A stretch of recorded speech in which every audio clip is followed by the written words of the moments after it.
Deer guys, আজকের এই ভিডিওতে আমরা ইন্টারোগেটিভ সেন্টেন্সের কিভাবে ন্যারেশন চেঞ্জ করতে হয় সেগুলো দেখব। আজকের এই ন্যারেশন চেঞ্জের ভিডিওটা হচ্ছে ৪ নাম্বার ভিডিও।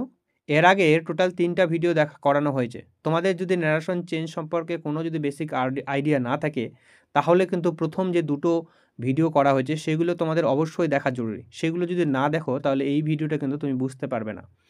সুতরাং সেই ভিডিওটা দেখার জন্য তোমাদের এই ভিডিওর ডেসক্রিপশন বক্সে লিঙ্ক দেওয়া থাকবে, সেখান থেকে তোমরা ক্লিক করে দেখে নিও। তো চলো আজকের এই ভিডিওটিতে আমরা শুরু করছি। দেখো, ইন্টারোগেটিভ সেন্টেন্স মানে প্রশ্নবোধক বাক্য। তোমরা আশা করি জানো যে সবাই যে ইন্টারোগেটিভ সেন্টেন্স কী কীরকমটা, আমি সেটা নিয়ে আর আলোচনা করছি না। এখানে কীভাবে ন্যারেশন চেঞ্জ করতে হয় সেগুলো আমি তোমাদেরকে দেখাবো। ইন্টারোগেটিভ সেন্টেন্সকে ডিরেক্ট থেকে ইনডিরেক্ট করার কয়েকটা নিয়ম হচ্ছে, দেখো আগের নিয়মগুলোকে সবগুলো কিন্তু ফলো করতে হবে এবং তার সাথে সাথে এই নিয়মটাকে তোমাকে, এই কয়েকটা নিয়মকে তোমাকে অবশ্যই জানতে হবে। দেখো এইখানে কি বলছে, ১ নম্বর নিয়ম হচ্ছে রিপোর্টিং ভার্বটি, রিপোর্টিং ভার্বে যদি সেইড বা সেইড টু থাকে, তুমি দেখতে পাচ্ছ রিপোর্টিং স্পিচের মধ্যে যে ভার্বটা থাকে, অর্থাৎ আমি যদি বলছি কোটেশনের বাইরের যে ভার্বটা থাকে সেটাকে বলা হয় রিপোর্টিং ভার্ব। এইখানে যদি তুমি দেখতে পাচ্ছ সেইড বা সেইড টু থাকে, তাহলে তোমাকে যখন ইনডিরেক্ট ন্যারেশন করবে তখন সেই জায়গায় তোমাকে আক্সড বসাতে পারে, অথবা তুমি চাইলে ইনকোয়ার, ঠিক আছে, QUIRE ইনকোয়ার বসায় অনেকে, তো বেশিরভাগ ক্ষেত্রে তুমি দেখতে পাবে আক্সড কথাটা। তো তোমাকে এই আক্সড কথাটাকে বসাতে হবে। আর হচ্ছে রিপোর্টের স্পিচটি যদি, অর্থাৎ কোটেশনের ভেতরে যে এখানে শুরুটা যদি তুমি WH ওয়ার্ড দিয়ে শুরু হয়, তাহলে তোমাকে লিঙ্কার হিসেবে সেই WH ওয়ার্ডটিকেই ব্যবহার করতে পারে, অন্য কোনো লিঙ্কার কিন্তু ব্যবহার করা যাবে না। অর্থাৎ সেই WH ওয়ার্ডটাই কিন্তু লিঙ্কার হিসেবে ব্যবহৃত হবে। যেমন WH ওয়ার্ডগুলো কী কী, এগুলো যদি মনে করে দিই তোমাদের একটু, সেই WHগুলো যেমন হু, হোয়াট, হোয়ার, হোয়াই, হাউ, এইগুলো দিয়ে যদি কোনো যদি সেন্টেন্সটা শুরু হয় ওই দিকটা, ঠিক আছে, তাহলে তোমাকে এইগুলোই প্রথমে বসাতে হবে। কোটেশনটা তুলে দেওয়ার পরে এটাই বসাতে হবে। হ্যাঁ, তখন এক্সাম্পলটা যখন দেখাবো নিচের দিকে, তখন কিন্তু আমাদের সব কিছু পরিষ্কার হয়ে যাবে আরও। নেক্সট দেখো কী বলছে, আর যদি রিপোর্টেড স্পিচটি যদি, দেখো রিপোর্টেড স্পিচের মধ্যে যে অক্সিলারি ভার্ব দিয়ে শুরু হয়, রিপোর্টেড স্পিচ যে রয়েছে সেই এটা যদি অক্সিলারি ভার্ব দিয়ে শুরু হয়, তাহলে লিঙ্কার হিসেবে তোমাকে ইফ বা হোয়েদার যে কোনো একটা বসাতে পারো, ইফ অথবা হোয়েদার। এবার অক্সিলারি ভার্ব কোনগুলো, অর্থাৎ তুমি যদি দেখতে পাচ্ছ এইগুলো দিয়ে কোটেশনের ভেতরে যে এগুলো দিয়ে শুরু হয়, do, does, did, have, has দিয়ে শুরু হচ্ছে, তারপরে am, is, are, was, were, তারপরে shall, should, will, would, can, could প্রভৃতি দিয়ে যদি শুরু হয়, তাহলে তোমাকে কিন্তু লিঙ্কার হিসেবে তাহলে কি করতে হবে, এই ইফ বা হোয়েদার ব্যবহার করতে হবে। তারপরে দেখো, ডিরেক্ট থেকে ইনডিরেক্ট করার সময় ইন্টারোগেটিভ যে সেন্টেন্সটা রয়েছে সেটাকে কিন্তু অবশ্যই তোমাকে অ্যাসার্টিভ করতে হবে, অর্থাৎ অ্যাসার্টিভ মানে সাবজেক্ট, তারপরে ভার্ব, তারপরে অবজেক্ট, এইভাবে তোমাকে পরিবর্তন করতেই হবে এবং লাস্টে কিন্তু তোমাকে শেষে অবশ্যই ফুল স্টপ দিতে হবে। কোশ্চেন চিহ্ন থাকলে পরের দিকে ইনডিরেক্ট ন্যারেশনে তোমাকে অবশ্যই কিন্তু তোমাকে ফুল স্টপ বসাতে হবে, এখানে কিন্তু আর কোশ্চেন মার্ক দেওয়া যাবে না। চলো এক্সাম্পলটা দেখি আমরা, তাহলে তোমাদের বুঝতে আরও খুব সুন্দরভাবে বুঝতে পারবে, খুবই ইজি হবে তোমাদের বুঝতে। দেখো এই যে কোশ্চেনটা দেওয়া আছে এখানে, he said to me are you well, তাহলে দেখো এখানে হি সেইড টু কথা রয়েছে, আমরা যখন এটা এই অংশটা হচ্ছে ডিরেক্ট ন্যারেশন, ঠিক আছে, আর এই নিচেরটা যেটা করছে সেটা হচ্ছে ইনডিরেক্ট ন্যারেশন। তাহলে দেখো এখানে সেইড টু যে রয়েছে সেটা কিন্তু সেইড টুটা পরের সেন্টেন্সে আর নেই, তাহলে হি আক্সড এবং মিটা থাকছেই। এবার দেখো ভালো করে, আমি তোমাদের আগে অক্সিলারি ভার্বগুলো দিয়ে কিভাবে করতে হয় সেগুলো আগে দেখাচ্ছি, তারপরে WH ওয়ার্ডটা নিচে দেওয়া আছে। হ্যাঁ, তাহলে আক্সড মি হলো। এবার এখানে দেখো খেয়াল করো, আর দিয়ে শুরু হয়েছে, আর ইউ ওয়েল, সুতরাং এটা কিন্তু WH ওয়ার্ড দিয়ে শুরু হয়নি, অক্সিলারি ভার্ব দিয়ে শুরু হয়েছে। তো সেই কারণে তোমাকে লিঙ্কার হিসাবে ইফ ব্যবহার করতে হবে, অথবা চাইলে তুমি হোয়েদার ব্যবহার করতে পারো। তারপরে তোমাকে ওই অংশটুকুতে কী করতে হবে, তোমাকে সাবজেক্ট ভার্ব অবজেক্ট খুঁজতে হবে, এইভাবে করে করতে হবে, সাবজেক্ট প্লাস ভার্ব প্লাস অবজেক্টে। তো মাথায় রাখবে এখানে কিন্তু আরটার প্রথমে বসানো যাবে না। তো এই যে ইউটা এখানকার সাবজেক্ট, ইউটা এদিকের অবজেক্ট অনুসারে বসে। তো এখানে তোমাকে মি আছে, যে মি এর হচ্ছে সাবজেক্টিভ ফর্মটা খুঁজে নিয়ে লিখতে হবে, মি এর সাবজেক্টিভ ফর্ম হচ্ছে আই। এবার যেহেতু এখানে আর রয়েছে, এটা কিন্তু কি করতে হবে, তোমাকে অ্যামিজার থাকলে নিয়মে বলা ছিল ওয়াজ এবং অথবা ওয়্যার বসাতে হবে, তো আই এর পরে ওয়াজ বসে, সুতরাং এখানে আই ওয়াজ হলো, তারপরে যা ছিল ওয়েল, এই যে ওয়েল বসানো হলো। কিন্তু কখনোই দেখো এই যে কোশ্চেন মার্কটা কিন্তু আর এখানে বসেনি, সুতরাং এইখানে কিন্তু আর ইনডিরেক্ট ন্যারেশনে কোশ্চেন মার্ক কিন্তু দেওয়া যাবে না। আশা করি বোঝা গেল। দেখো দ্বিতীয়টাও আমরা খুব সুন্দরভাবে বুঝবো। তাহলে দেখো এইগুলো কিন্তু বোঝার জন্য কিন্তু তোমরা যদি বুঝতে না পারো, তাহলে কিন্তু ন্যারেশন চেঞ্জের যে প্রথম দুটো ক্লাস হ্যাঁ, পার্ট 1 এবং পার্ট 2 ছিল, সেটা কিন্তু তোমাদের অবশ্যই দেখা জরুরি।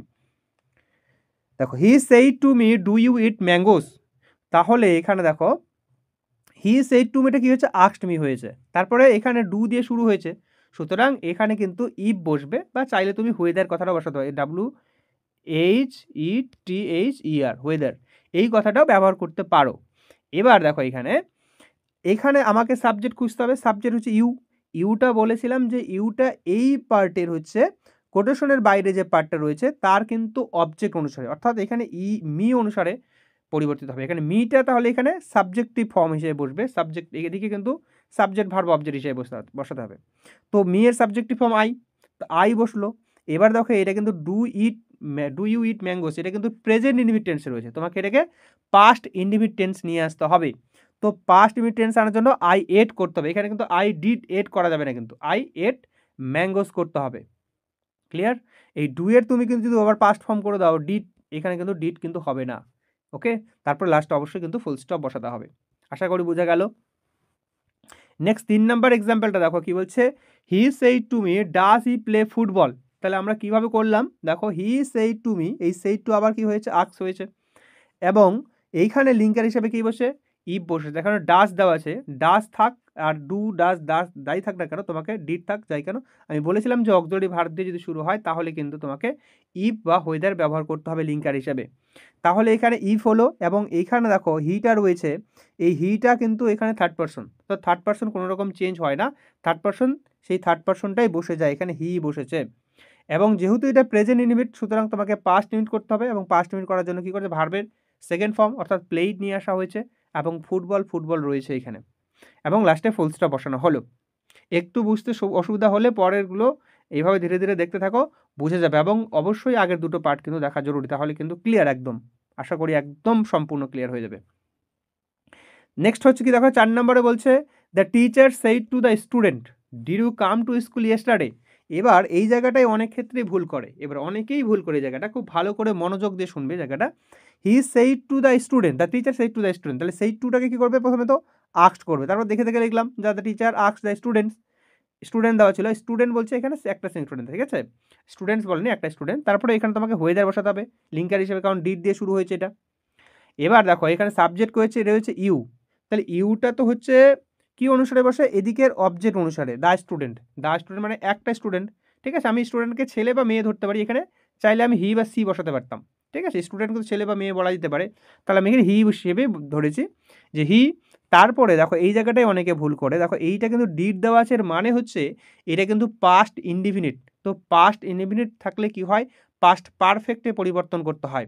তো পাস্ট পারফেক্টের গঠন কি, এই যে সাবজেক্ট হি বসলো, এখানে ইউটা হি দ্য স্টুডেন্ট অনুসারে হি বসলো, এবার তোমাকে কিন্তু হ্যাড প্লাস ভি3 বসাতে হবে, অর্থাৎ হ্যাড বসালে তুমি তারপরে কিন্তু এখানে ভি3 বলতে এখানে দেখো খেয়াল করো, এখানে কামের থার্ড ফর্ম তো কামই হয়, কোনো রকম বানানে চেঞ্জ হয় না, কাম কেম আবার কাম হয়, সুতরাং হ্যাড কাম হলো, ভি3 হ্যাড প্লাস ভি3 হলো, হ্যাঁ।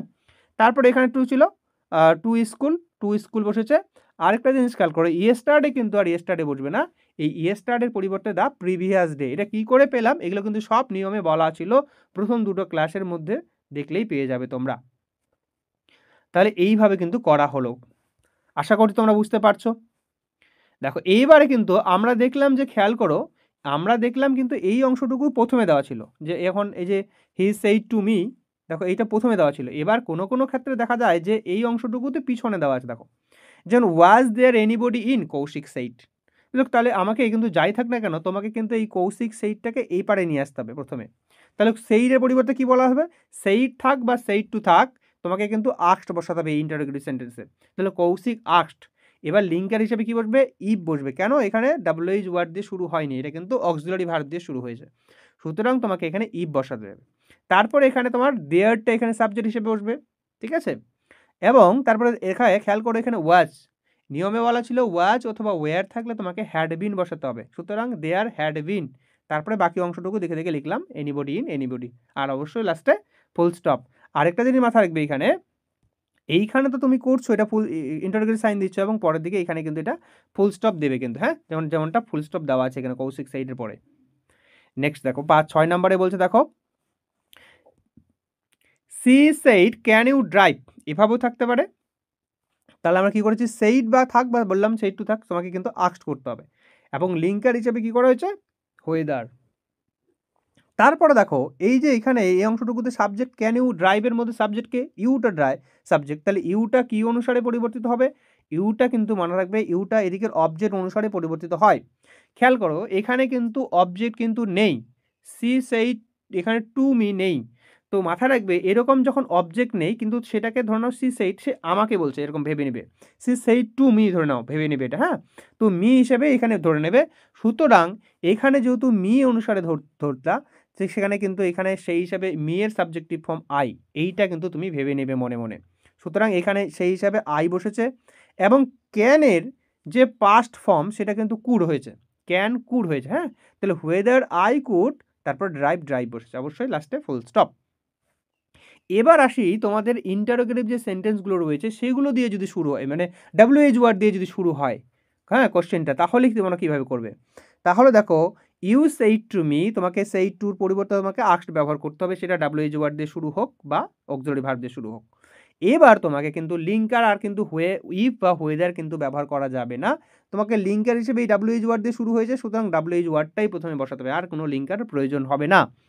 এবার দেখো এখানে had you come, have you come দেওয়া আছে, হোয়াই হ্যাভ ইউ কাম। তো এইখানে এখানে ইউটা আবারও বললাম যে ইউটা এদিকের অবজেক্ট অনুসারে পরিবর্তিত হয়। তো এইখানে অবজেক্ট এখানে কি সাবজেক্টিভ, মি এর সাবজেক্টিভ ফর্ম বসাতে হবে আই, এবং এই হ্যাবের পরিবর্তে কি লিখতে হবে, হ্যাড। তো হ্যাভ বা হ্যাজ থাক, তার পরিবর্তে কিন্তু কি করতে হয়, হ্যাড করতে হয়, এটা নিয়মে বলা ছিল। তাহলে হ্যাড তারপরে হচ্ছে কাম দেওয়া হয়েছে, বোঝা গেল। নেক্সট দেখো he said to me what is your name, দেখো এটা ভালো করে শুনবে, তোমাদের কনফিউশন হতে পারে। হি সেইড টু মি, তাহলে সেইড টু মির পরিবর্তে কী করতে হবে, আস্কড করতে হবে, এটুকু বুঝলা। এবার হোয়াটটাকে হোয়াটই লিখতে হবে, কারণ এখানে ডাব্লিউএইচ ওয়ার্ড দিয়ে শুরু হয়েছে এটা, হ্যাঁ। এখানে কিন্তু অন্য দিয়ে শুরু হলে ইফ অথবা যে কোনো তুমি ওয়েদার বসাতে পারতে। এবার এখানে কিন্তু দেখো হোয়াট ইজ ইউর নেম, এখানে সাবজেক্ট অংশটুকু, ইউর নেমটা কিন্তু ভালো করে শুনো, ইউর নেমটা কিন্তু এখানে সাবজেক্ট, ঠিক আছে। তো ইউর নেমটা বলতে এখানে কিন্তু দেখো এইখানে কিন্তু ইউ বলতে কিন্তু বা ইউর বলতে কিন্তু মিকে বোঝাচ্ছে। তো মি এর এখানে কিন্তু ইউরটা কিন্তু পজিটিভ ফর্ম হিসেবে আছে, তাই না। পজিটিভ ফর্ম হচ্ছে, তাহলে মি এর অপজিটিভ ফর্ম কি হচ্ছে, মাই হয়। এটার কি কি ফর্ম হয় সেগুলোও কিন্তু সেই প্রথম যে ভিডিও রুলস ছিল সেইগুলোতে কিন্তু লিখে দেওয়া হয়েছিল কিন্তু, যে কীভাবে প্রোনাউনের পরিবর্তনগুলো করতে হয়। তো এখানে মিটা পজিটিভ যদি বসাই তাহলে কী হবে, মাই হবে। তাহলে এখানে মাই নেম হয়ে গেল, আর তারপরে দেখো ইজ থাকার কারণে কিন্তু ওয়াজ বসেছে, ঠিক আছে। অ্যামিজে থাকলে ওয়াজ অথবা ওয়ার বসে, তো মাই নেমের পরে সিঙ্গুলার যেহেতু মাই নেম এটা, তাহলে ওয়াজ বসলো। আশা করি বোঝা গেল। নেক্সট দেখো ওয়ার ইউ, তোমরা যদি এই ভিডিওটা তোমাদের যদি বুঝতে অসুবিধা হয়, যে ইন্টারোগেটিভ সেন্টেন্সকে আরও ডিটেলসে বুঝতে চাও, তাহলে অবশ্যই কমেন্টে জানিও, আমি কিন্তু আরও চুলছেড়া বিশ্লেষণ করে দেবো, একেবারে অনেকগুলো এক্সাম্পলস দিয়ে কিন্তু আরও বুঝিয়ে দেবো। তোমাদের যদি বুঝতে যদি সমস্যা হয়, মনে হয় যে আরেকটু যদি ভালো করে বুঝাতো, তাহলে আমাকে জানাবে কমেন্টে, আমি কিন্তু সেটার কিন্তু আরেকটা ভিডিও বানিয়ে দেবো, তাহলে অনেকগুলো এক্সাম্পলস দিয়ে। দেখো এইবার যদি থাকে ওয়ার ইউ আই আস্কড হার, তাহলে কি হলো, এখানে আই আস্কড থাক, আর এখানে আস্কড থাকলেও তোমাকে কিন্তু আস্কডই করতে হবে, হ্যাঁ। আই আস্কড হার করলাম, তারপরে দেখো এডাব্লিউএইচ ওয়ার্ডটা রয়েছে এখানে, হোয়ার বসালাম। তারপরে তোমাকে এই যে ইউটা কি অনুসারে পরিবর্তন হয় বললাম, যে এইখানের অবজেক্ট অনুসারে এখানে অবজেক্ট হার রয়েছে, হারের তাহলে সাবজেক্টিভ ফর্ম কি, সি, হারের সাবজেক্টিভ ফর্ম এখানে সি, তো সি বসেছে। তারপরে মাথা রাখবে এখানে ওয়্যার থাকলে কি করতে হয়, ওয়াজ বা ওয়্যার থাকলে তোমাকে কিন্তু হ্যাড বিন করতে হবে, তাহলে এখানে কিন্তু সি হ্যাড বিন, আর বাকি অংশটুকু নেই, তাহলে হোয়ারটা আগেই বসিয়ে দিয়েছি, তাহলে হোয়ার সি হ্যাড বিন। এইভাবে কিন্তু করতে হলো। তোমাদের আশা করি বুঝতে পেরেছো তোমরা, তোমাদের একদম ডাউট ক্লিয়ার হয়ে যাওয়ার কথা। যদি কোথাও ডাউট থাকে তো অবশ্যই কমেন্টে জানিও, আমি সেটার কিন্তু নেক্সট আরও ভিডিও দরকার হলে, প্রয়োজন পড়লে আরও ভিডিও বানিয়ে দিয়ে বোঝানোর চেষ্টা করব। তার আজকে এই পর্যন্তই। Thank you. এরকম গ্রামারের ভিডিও যদি পেতে চাও, আরও কিন্তু অনেকগুলো পাবে তোমরা এই চ্যানেলে, তার জন্য চ্যানেলটিকে অবশ্যই সাবস্ক্রাইব করে নিও। তো থ্যাংক ইউ।